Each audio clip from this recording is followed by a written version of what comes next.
Mereka lebih dapat jiwa banyak-banyak. Sehari di Indonesia ratusan orang pemula pengguna baru. Ratusan setiap hari. Ngeri sekali barang yang satu. Padahal Injil itu kekuatan Tuhan yang luar biasa. Tapi mengapa begini? Nah, penyebabnya di sini gereja malas, tidak mau berusaha untuk mencari rahasia itu. Lagi sekali, kemuliaan gereja bukan karena rajin doa puasanya, bukan karena khotbahnya, bukan karena apa-apanya. Kemuliaan gereja kalau kita rajin mencari rahasia itu. Bukan. Rindukan ada rahasia yang dibuka. Ini yang Tuhan mau dari kehidupan kita. Roma 11 ayat 25. Di sini Paulus tegas sekali dan kita harus mengerti. Roma 11 ayat 25. Bagi Tuhan gereja akan dicap sombong kalau gereja tidak menggunakan haknya untuk ini. Lihat. Sebab saudara-saudara, supaya kamu jangan menganggap dirimu pandai. Nah, jadi Tuhan marah kepada gereja. Ada banyak gereja yang menganggap dirinya pandai, sombongnya luar biasa, menganggap dirinya hebat. Kapan? Bagaimana kita dicap sombong oleh Tuhan? Aku mau agar kamu mengetahui apa? Rahasia ini. Apa rahasianya? Ini bukan rahasianya, tapi kita cari. Sebagian dari Israel telah menjadi tegar, menjadi keras, sampai jumlah yang penuh dari bangsa-bangsa lain telah masuk. Nah, ini rahasia. Berapa yang dicari oleh Tuhan supaya Israel selalu diselamatkan? Kalau saya pakai istilah kuota, akan tahu. Jadi Papa kita di surga punya sebuah kuota. Kalau kuota itu terpenuhi, maka Tuhan akan turun tangan menyelamatkan Israel. Nah, kuota inilah rahasia itu. Gereja akan jadi sombong kalau gereja tidak mau mencari rahasia itu, tapi sibuk dengan kebiasaan saja, dengan rutinitas saja. Oh, masih banyak lagi kata rahasia di sini. Mari kita melihat, saudara. Apa sih penyebabnya? Apa penyebabnya gereja jadi begitu malas, tidak mau berusaha untuk cari yang baru? Saudara, yang sekolah manajemen akan tahu ini. Sudah hampir 20 tahun, pokoknya awal 80-an, ketika sistem manajemen dunia berubah, maka ada perombakan besar-besaran di semua sistem perusahaan di dunia ini. Maka muncullah sebuah kata dalam dunia bisnis, dunia teknologi, kata inovasi. Itu tahun 80-an, mulai muncul kata inovasi. Nah, perusahaan apa saja yang tidak mau menggunakan inovasi, dia akan ketinggalan. Pasti ketinggalan, gak akan maju. Inovasi dalam bahasa Indonesia adalah pembaharuan. Orangnya disebut inovator, si pembaharu. Nah, manajemen dunia itu luar biasa sejak awal 80-an yang lalu. Berubah sama sekali karena ada inovasi.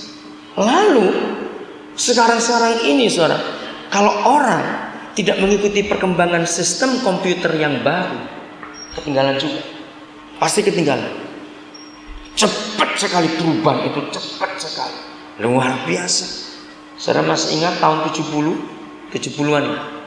Kalau kita naik pesawat, kan masih pakai ditulis tangan. Ya, bisa bayangkan? Kalau sekarang masih pakai tulisan tangan, bisa kacau itu semua bandara. Ngerti gak ilustrasi ini? Ada pembaharuan yang luar biasa.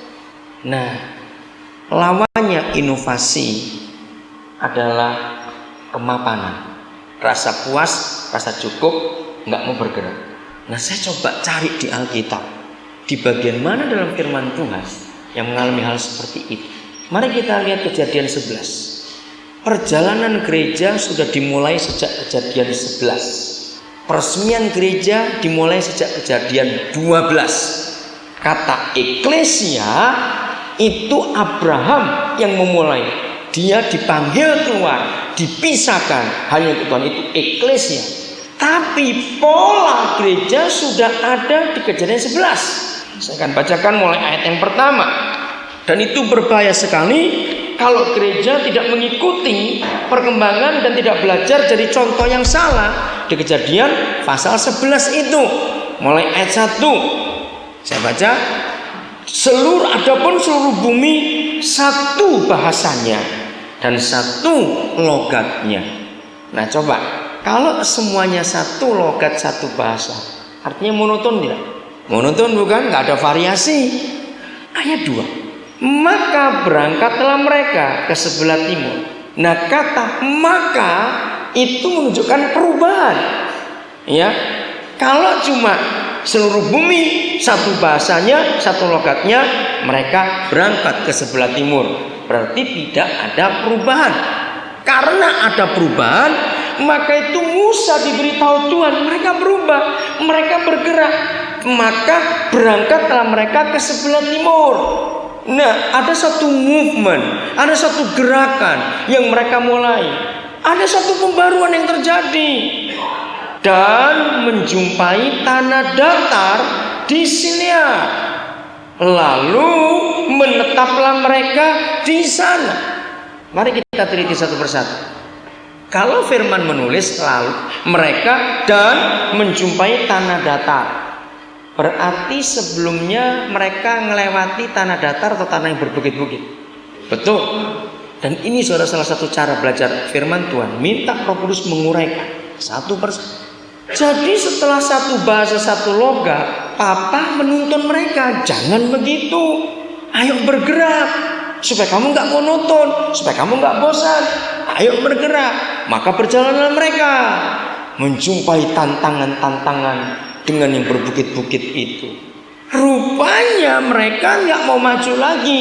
Begitu menjumpai tanah datar, memang kalau sudah lama berjalan dengan berbukit-bukit, maka ketemu tanah datar, itu lega.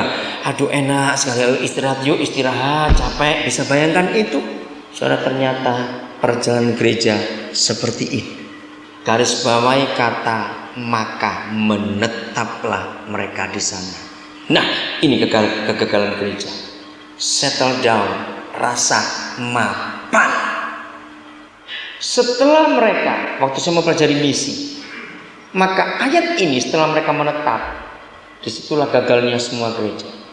Sejarah pergerakan-pergerakan di dunia, dari Martin Luther mulai, terus sampai William Carey, Charles Wesley, semuanya John Wesley, lalu William Booth, siapa?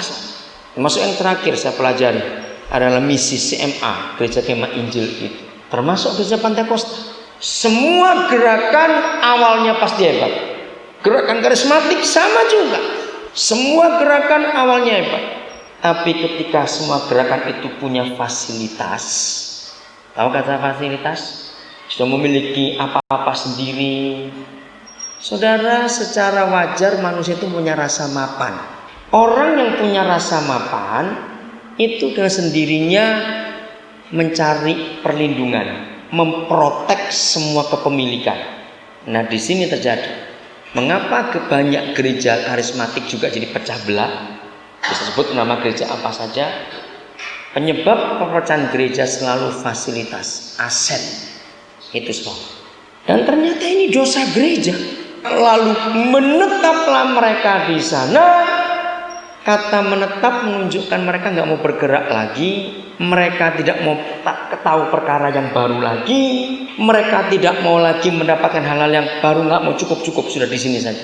Nah, biasanya orang yang mapan itu mulai ngatur strategi untuk mempertahankan kemapanan.